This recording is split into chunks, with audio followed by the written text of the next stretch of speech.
What's going on, everybody? I'm your host, Kevin Britton, here to help you bring home the prize and the pride in your fantasy football league.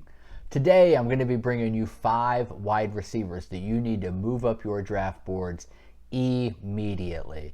As we go through these, remember what I told you guys in the last episode. The situation is just as important as the player's skill set. So the situation on these 5 guys aligns for them to be in line for a very good season.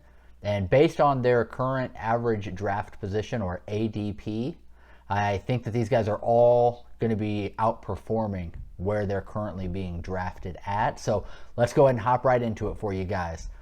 First on the list is Amari Cooper, now wide receiver for the Cleveland Browns after being traded from the Dallas Cowboys. So Amari Cooper, currently his average draft position at the wide receiver spot is wide receiver 19. We have him listed as wide receiver 9 on our rankings. So with Amari Cooper, with the exception of 2017, which is a year he only played in 12 games, every other year he's finished the year with at least 100 targets. And he only fell like 4 shy of 100 in 2017 when he only played 12 games. So basically 100 targets every year. Last year was the first year that he actually finished under 1,000 yards for his entire career. He had 865 yards last season, and that was only in 15 games. So had he played in those other 2 games, he very well may have reached the 1,000-yard mark last year as well.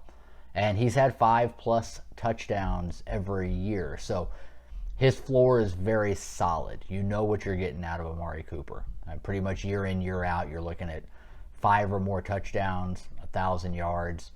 And now the situation that he's in, he moved from Dallas, where he's basically competing for targets with CeeDee Lamb, Michael Gallup.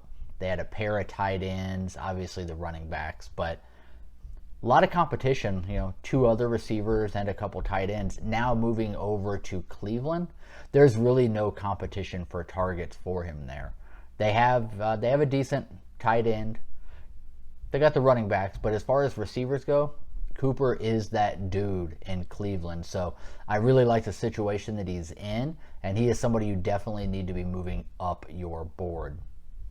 Second guy I want to talk to you guys about, Drake London, rookie wide receiver drafted in the first round by the Atlanta Falcons. So we talked about Cooper and him being the only receiver. Well, guess what? Same thing for London. So the only competition he really has for targets there is Kyle Pitts, who's a second-year tight end. He's a stud, but he's a tight end, and he's the only person there competing for targets.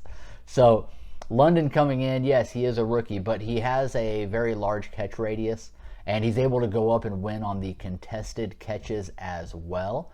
So the way I look at it, their quarterback, regardless of who it ends up being, it looks like right now it would be Mariota, but they have to have confidence in somebody, or more confidence in one person than everybody else. It's just fact of the matter.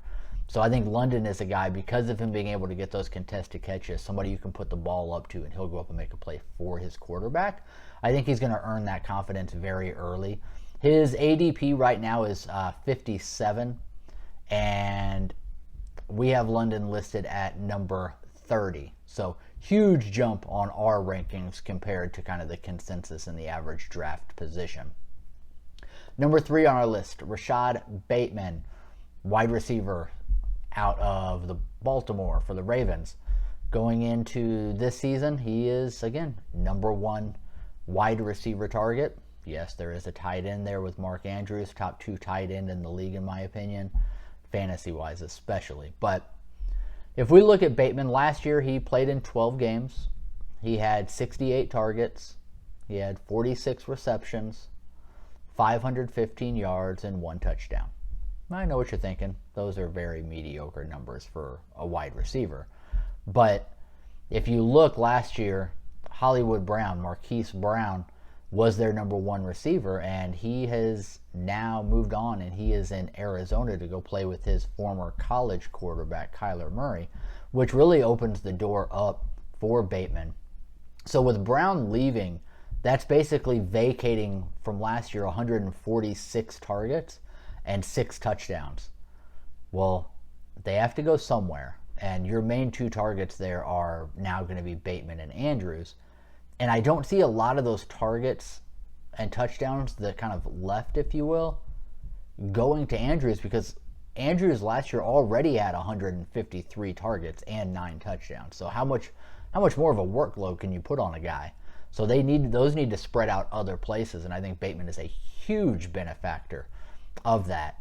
So ADP right now for Bateman is 44, and we have him at our wide receiver 18. So again, huge difference.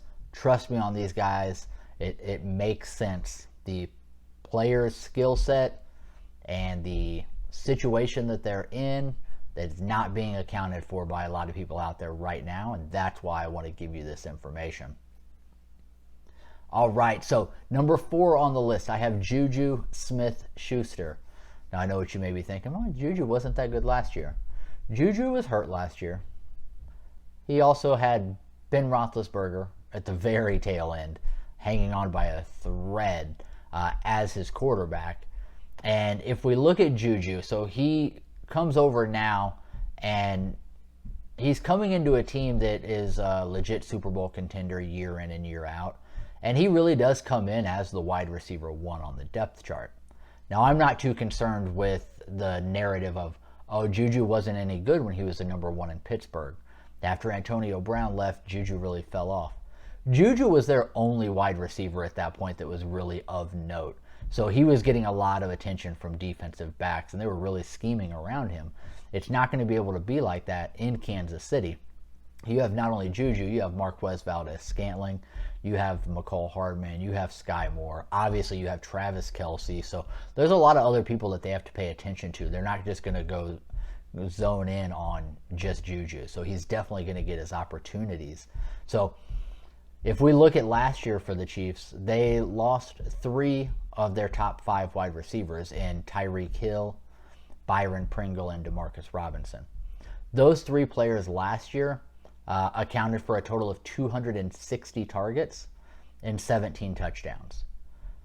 Kelce got his full workload last year, so those targets and touchdowns are basically there to kind of divide out amongst Juju, Marquez, Mecole, and Sky Moore. Sky Moore's a rookie. If you guys pay any attention to the Chiefs, it takes Mahomes a while to gain trust in somebody. And he talked in the offseason about really wanting to bring in a veteran wide receiver to this team. And I think he was referring specifically to wanting Juju. So this is a guy that Patrick Mahomes wanted on this team, wanted in the offense. And I think he's going to have trust very early and very often with Juju. So Juju moving on to a better team in Kansas City, obviously a better quarterback with Mahomes. And he moves up the depth chart as well. He is wide receiver 1 for the Chiefs. In Pittsburgh, he was 2 or 3, kind of depending on how you looked at it, because they had Deontay Johnson and Chase Claypool as well. And Juju is back healthy now as well. So the stars are aligning right now for Juju Smith-Schuster, whose ADP right now is 46. We have Juju as our wide receiver 25. And then the last guy I wanted to talk about, the guy that I'm kind of the highest on out of this group that I'm definitely targeting in a lot of leagues this year, and that is Michael Pittman Jr., wide receiver out of Indianapolis. So Pittman going into his 3rd year. Let's look back at year 1 and 2. Year 1 was with Phillip Rivers as his quarterback. He played in 13 games. He had 61 targets, 40 catches, 503 yards, and 1 touchdown. Okay, very average numbers. Not bad for a rookie. And then the following year with Carson Wentz, and we know how much everybody hates on Carson Wentz. But last year, Pittman played in 17 games. He had 129 targets, 88 receptions, 1,082 yards, and 6 touchdowns. So he's playing on a team that's competing for the playoffs. He now has Matt Ryan at quarterback, so he does have a quarterback upgrade this year. And he also has just simply gained another year of experience for himself as a younger wide receiver. So I don't think we're going to see any dip in Pittman's numbers. I think we're going to see them continue to rise. They did draft Alex Pierce, wide receiver out of Cincinnati.